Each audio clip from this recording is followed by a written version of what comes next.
There is almost nothing meaningful or useful in terms of non-fiction information about an entity called the Librarian. However, there is an old fictional series, The Girl from Door Number 9, authored by Mora Myred, a Basali Kitsune woman who grew up as a refugee of the Basali Civil War in Basatat, within the Whistland Isles, over 300 years ago. The series revolves around an unnamed girl, simply referred to as the Little Girl, whose own background closely reflects Moira's. She, too, was an orphan of civil war and had to move to a lonely new home on a rocky mountain with her estranged grandmother. In the story, the little girl wishes upon a star for a friend, and to her surprise, the star plummets to the ground and then drifts away, leading her deeper and deeper into the pine forest, up the mountain until she reaches a cave full of stars. Inside, she finds a door with the number 9 on it. When the girl opens the door, she finds herself in a mystical, topsy-turvy world full of impossible things. A place called Nowhere. Within Nowhere, she discovers that the star can talk and invites her on an exploratory adventure.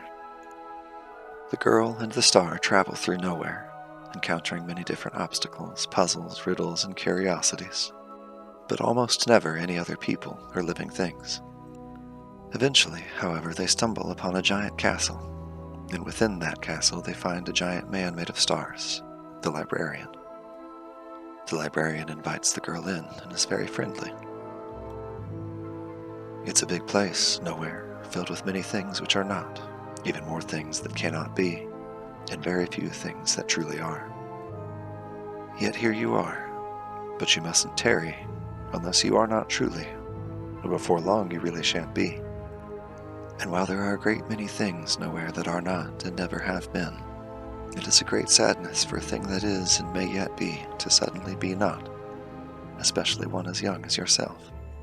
The girl's eyes spun and her head swam, but when she collected herself, she wiggled her nose and stamped her foot. Well, if I'm simply meant to be somewhere, then perhaps I'd rather be not nowhere. 8½ years have I been somewhere, and I believe I've had quite my fill of the things that are. Of war and of death, of grown-ups arguing and saying foul words that I'm not allowed to say, of friends who whisper one thing to your face and another to your tail, and especially of Nana Ina's dreary cottage filled with smoky linens and porridge that smells of boots. The Librarian closed his book and folded his arms. 8½ years have you been, yet how many years have you in front of you? We have talked at length about things that are and are not, but we have not yet studied that which is most important, that which may yet be. And beside all that, were that I in the mood to harm a mortal child, and I am decidedly not, it would not be enough to simply end your years. You are, and someday you will have been, but Nowhere is for nothing, a place for that which isn't, that which cannot be, and that which has never been. And lastly, for we, who watch over it all. If you would like, you may rest within the parlour, and I will ensure you do not leave this place hungry. There are a great many foods that cannot be, and some of them even taste good. But when that is over, you must return to your family before you are missed.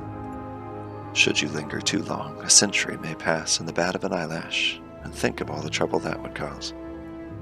The girl's eyes shone at the mention of food, and her rumbling stomach betrayed the stern face she was trying to keep. She hadn't eaten since somewhere between the square with 5 sides and the yellow darkness. Thank you, sir. I am hungry. But I'm afraid I haven't got a family. They have been.